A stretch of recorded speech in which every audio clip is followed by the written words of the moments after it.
read chapter 3. This little picture looks nice. It's the doctor with the big guy, the guy with the sideburns. This guy I've never seen before. A little short guy. So I'm gonna read it and I'll come right back. Chapter 3's opening page.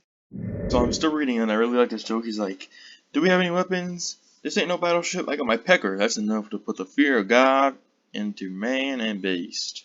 So I just got to the end. I'm gonna make a introduce macro footage, but it's pretty good so far, and it's a pretty good story. You do see some little bit of violence, but they're still kind of progressing the story. So how I'm gonna explain it is that Dr. Sten obviously went in the pod last chapter, and was going crazy because his oxygen wasn't working. So not Ryan, but the other guy with the beard or sideburns went out and helped him make more in the pod and rescued him. He came back and he's still denying it, obviously, but he's going more crazy because he's deep and he's lacking of oxygen. But I think that Namor is haunting him or something, so he's going more crazy and he's more talking about him.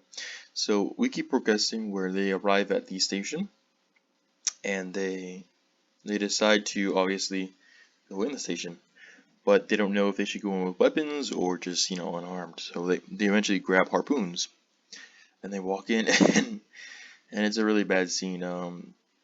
They walk in and they hear like crinkly, or is it like picture sound, like or crink sounds, where I think it's a camera going off. But they eventually see the dead body of the guy who does blue movies. So they were made in the 40s. There were movies like that, and they were made in the 40s. They look pretty nice, but he made those blue movies. Here's like Marlowe or something, not Marlowe, but Malthal or something like that. I don't remember the name. But he made those movies, and they found his dead body with like his bones like fractured, sticking out of the body, like sticking out of the body. Yeah, it's brutal. But they found him dead, and then we're searching around more. They checked the oxygen, I think, gauges where they had like to show the gauges in the needle. They checked that; that was fine. But there was, I think, either the smell of salt water or they found salt water somewhere. But there's no way there would be salt water. There's no way, if a leak would happen, how deep, with the pressure outside, you would all know. There'd be a huge, probably explosion. There'd be, a lot of stuff and flooding. But of course, Namor is obviously there.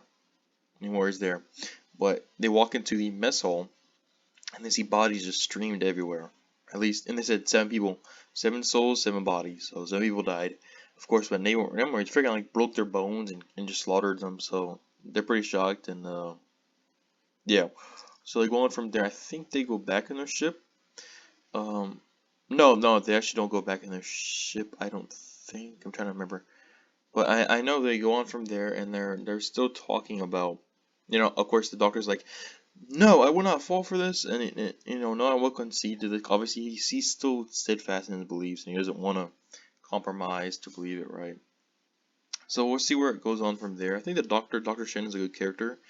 He's just really ardent in his ways, and he's really, just steadfast and like saying no, and he doesn't want to believe people, thinking. But at the end, in the last pages, it is the guy who does the blue movies, and him doing the blue movies, he's talking. And he's talking about what contains in the movie, and that a little thing, a pod was sent up with a message in it, and he's talking about it, and eventually he goes, "Oh God, oh my Jesus," and he gets killed by Namor. So we're gonna see. I'm gonna read chapter 4 and make a video on it, but I hope you guys enjoy. Have a great day.